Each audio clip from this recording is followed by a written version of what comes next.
Tom Felton. Good morning. Welcome to the show. Good morning. Good to be here. Thanks for having me.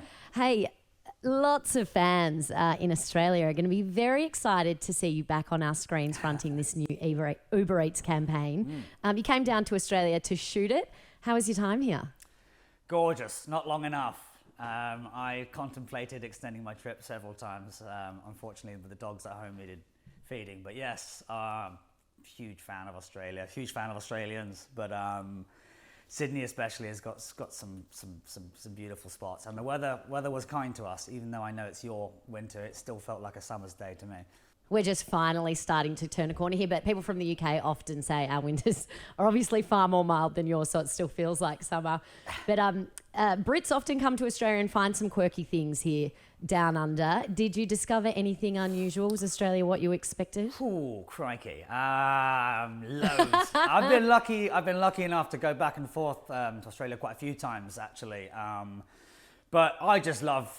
other than ice magic, the sense of humour. There's always good banter to be had in Australia. So the shoot was only for 2 days, but lots of banter was flying around and good times all around, I think.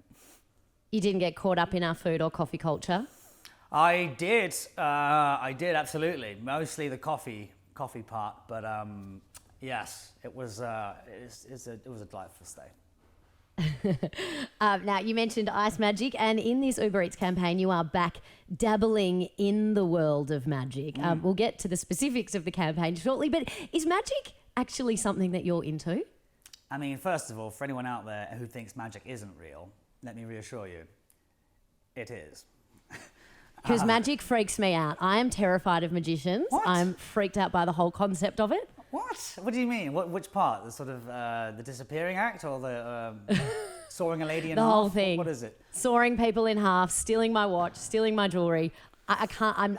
Maybe I'm a bit of a control freak, but I can't understand when I don't understand what's going on. I do know what you mean. I am that sort of person that when someone does a card trick or someone does a basic sort of thing like that, it bothers me that I can't figure out how they've done it. But no, as someone that has spent some of their life as a wizard, I'm definitely a magic fan.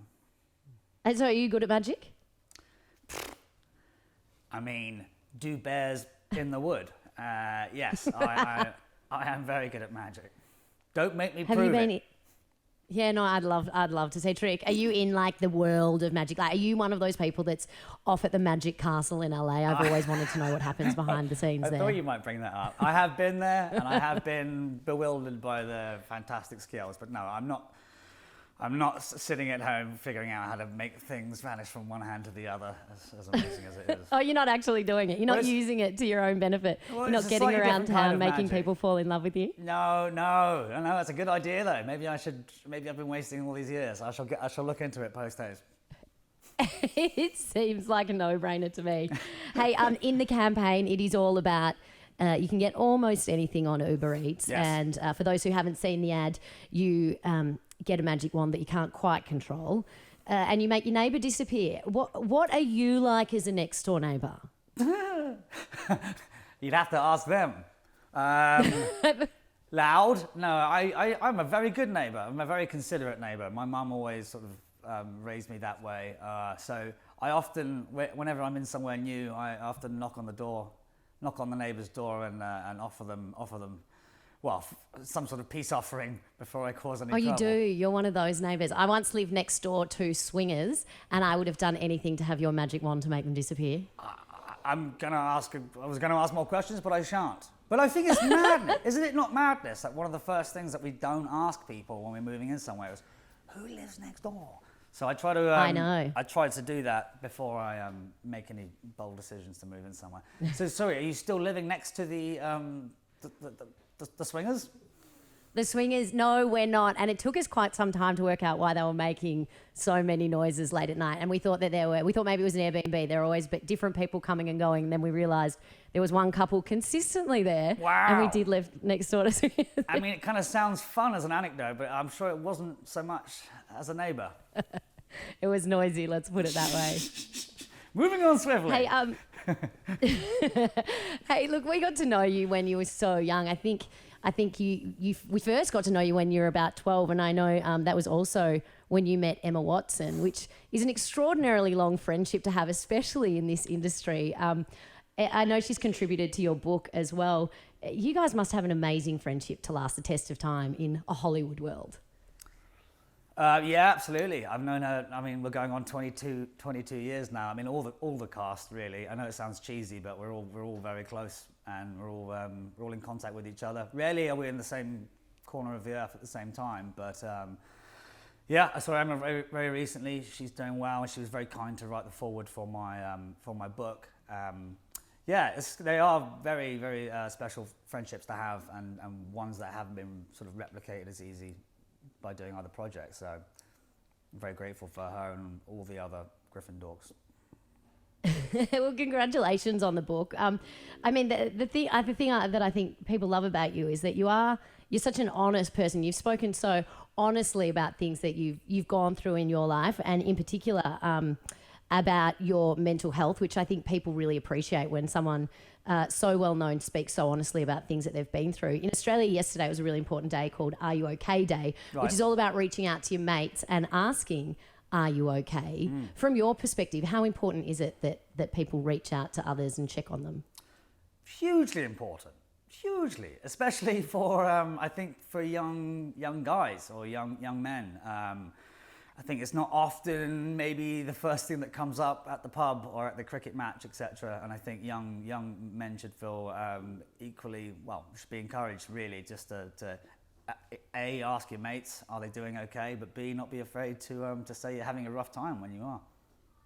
Well, that's it, right? It's okay to say you're not okay. Absolutely. And oddly, I mean, what's the old phrase my mum would say, a problem shared is a problem halved. I think that's kind of true, but it's usually more considered cooler not to talk about such things, which I hope to contribute to the reversal of that. No, I think it's awesome, and you're right. In men, in particular, I know I worked with two boys on this show who are also really honest about hard conversations to have, and I know people really, really appreciate that. It's a strange one because as soon as one person opens up, the other does, and then it sort of has a snowball effect. So yeah, I'm very happy to be the first one to get the ball rolling. All right, and finally, let's get back to UberEats. Yes. I mean, I think this is a dream job. I've got a broken arm currently, so I can't cook a single thing. So I think I would fight you to be UberEats #1 customer currently. But what is the strangest thing, given that it's not just food you can order now, what is the strangest thing you've ordered on UberEats or you've seen on UberEats? You know I'm going to ask you the same question, so I hope you're I'm ready for it. I'm prepared with a brilliant answer that's going to beat you. Mine's not really that strange. I want to say ice cream at 3 a.m, or maybe, I don't know, 12 smoothies and 4 espressos at 8 a.m. as a recovery mission, but that's about as bizarre I've got so far. That'll do it. Go on, what's yours? What's yours? Well, I moved back to Melbourne to take this job when Melbourne was in the hardest lockdown in the world during COVID, and I had nothing in my house besides a mattress and a dog bed because I just moved into a new house, and like you, I'm a dog person. Dogs first. They got their bed sorted before my house was, and I ordered cutlery, crockery, wine glasses, you name it. My whole kitchen was kit out on UberEats because nothing else was open. So I'm very thankful for whoever invented it being almost anything being available. It's a pretty special company, let's face it. Hey, you're a pretty special guy. Thank you so much for joining us this morning. Come and visit us back in Australia soon. I will be. Thanks very much. Lots of love.